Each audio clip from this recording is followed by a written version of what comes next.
Hey guys, Brockshield here. This time power leveling one of my alts as well as running someone through Stockades runs. So with all the gear improvements now, I can run Stockades in both 3 and 2 pulls. This time I'll show the 3 because what I find with the 2 pull is the mobs tend to die with the reflect damage during the run, making the looting a bit more annoying than when they're in one spot. And what you're still limited by dungeon cap of 5 per hour, so there is no advantage to me for running the tuple, though I can show that in the future at some point. For right now, what I do with selling Stockades runs is I sell them for 3G per head per run, where I get all the loot. So typically, in terms of the loot, you get a full invent every 2 runs, so you'll loot twice in the 5 set. Or you'll go to vendor twice in the 5 set. Now, the benefit of me running Stockades is twofold. One, selling runs is very profitable if you get a full group, so that's definitely something that is conditional in that sense. And secondly, it's in a city, so it makes it much simpler than SM where I have to use the field repair bot. So here you can see, for example, with the nice Hand of Edward proc crit heal, actually, wow. You can see that I don't actually bring any consumables, so that makes it a lot easier. In terms of the progress since yesterday, Denarius, my other druid alt, is now level 35. And he has both the alchemy and tailoring professions in place. So he's able to get his Mooncloth and Arcanite transmute recipes done, which is nice.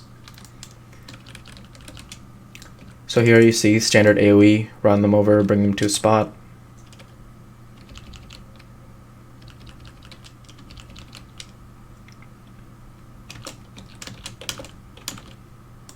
So I chose, while Alardin isn't my next highest level, after seeing how well Denarius performed in SM, I'm going to level him up next because I only have 2 druid alts, so they've been really good with their improved Thorns spec as well as the healing they provide.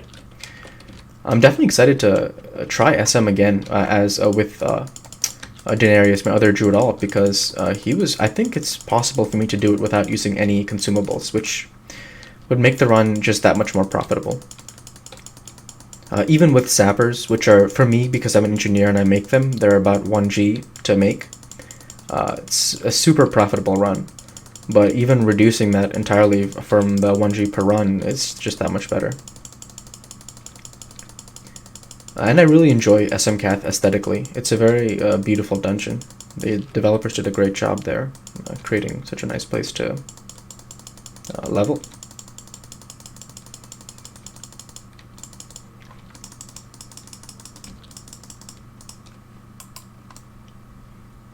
So the next pull will involve the bosses, and in this case you'll see that I'll get chain stunned a lot.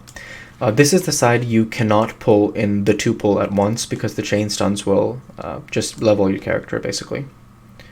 This is another reason that mages find it very difficult here relative to how good they are in all the higher level dungeons. Because Stockades is a very confined space as a dungeon, so there's no place for them to consistently AoE, blink, avoid these stuns, etc. These insurgents are the one that do it. They will stun you down. Excuse me. And it makes it very difficult for you to pull the whole dungeon in one pull. This is the stun.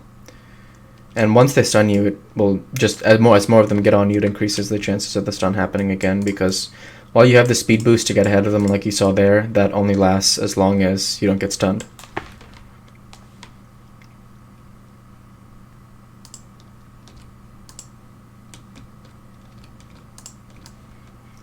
Another tip I recommend if you are doing this yourself, pull the boss last here. The reason is because Basil, what he does is if you get him in one of the other rooms, as he gets low, if he runs away, he may path back to this spot and regain his health. And it's not a problem in terms of, you can obviously get him again if you're a higher level doing this, but in the efficiency, you'll see even here, I would like to stun him before he runs, because even now, he can actually, something in his code allows him to reset where he runs back and gets full health if that path is initiated for some reason. So it's best to get him in his room if you can. It depends, of course, like if you can survive the 3-pull style. And again, get him here because then he can avoid that path entirely.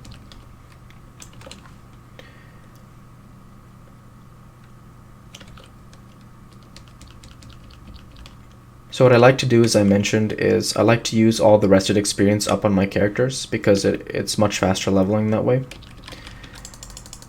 So I have all of the other 9 alts resting in Stormwind now, while I level only Paladin. And then once they reach their rested cap, I run them through, finish their rested, and have them rest again while I focus on the primary tune that I'm power leveling.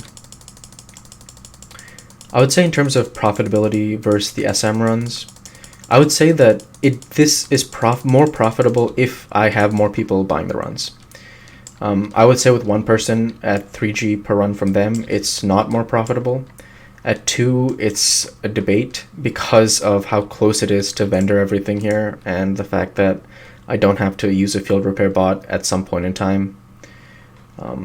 At 3, it's definitely more because if you get consistently people running, which has been the case, it depends on the day, of course, and the time. It's more profitable because the runs are very quick, easy, require no consumables, and you're just in the middle of your primary city for Alliance. Definitely one of the benefits I've seen, as I've always played Paladin throughout my time playing World of Warcraft, is while mages are, I think, unequivocally the best class at power leveling in the higher level dungeons, from SM Cath and up. I mean, what I've seen on YouTube is astounding. Mages who can one-pull the whole dungeon and even do power leveling all the way up through ZG. I mean, incredible. I've appreciated that the Paladin, I think, is the best class overall for leveling tunes from 1 through 35. I say that because these runs are very easy for a Paladin. So if you look at it, 1 through 10, you have to level manually no matter what. There's no dungeon you can enter. Then 10 through 15, Shadowfang Keep, I would prefer the Paladin because they can pull the whole dungeon without ever worrying about their health. It's actually kind of a joke. Shadowfang Keep is so easy to pull. I would say it's unequivocally easier than this because no mob stuns. They can never get you as long as you have Blessing of Sanctuary and good gear. Because when this reduces the damage by up to 24, they're basically hitting you for nothing. Then, let's say, I mean, you could run Shadowfang Keep all the way through 30 if you wanted. It's possible to run it through, I think, 27. Though some of the mobs after that give you less experience. So let's just say you do what I did, which is you run through 15. At that point, I run Stockades till 32, and the experience is pretty good. So it's very simple because no other class can really run in a city like this. You can't run RFC on Horde side, and they don't, even if you are a mage, it's not going to be as good as this because the mobs are higher level here. At SM, though, I mean, say for example, you switched a mage over to 20, and you had a mage and he was running a level 20 character in SM. I think the problem there is the experience penalty you get when the mobs are such a higher level. Because what I've noticed is when these characters at level 15 run, they get significantly less experience than when the higher level characters run. Just by virtue of their mismatch with the mobs that are being killed. So to pay for a mage's run through SM, while the mage is certainly killing much higher level mobs, it doesn't actually benefit the character as much. And so that's why I noticed over time that the Paladin, for me, has been very helpful in terms of getting the characters to at least level 32. Then at that point, so at least the independence to be able to level them all the way to 35 has been something I've appreciated because I did not know until I tried that, yeah, SM Cath can be efficiently farmed.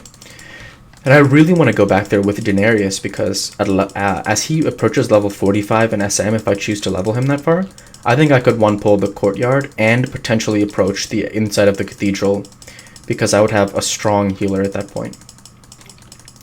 So as you can see, this is how smooth the run is. There's really not any stress of dying. It's pretty simple, and you get 2 chests per run along with all the loot. This loot that you see here is the loot from 2 runs, so it doesn't give you all this in 1 run. With that said, you do get quite a bit of loot. So make sure, I am a blacksmith as well as an engineer, so I have the keys in order to open the chests. So that will add to your profit as well. So definitely thank you to everyone who buys these runs for me. I very much appreciate it. And thank you for your time in watching this video if you've enjoyed seeing what it looks like. So moving forwards, I definitely will be doing these runs quite a bit because I'm going to get my tunes to 35 so that they can make gold through the professions over time. And other than that, I'd like to say thank you for your time. Light be with you all, and take care. Thanks.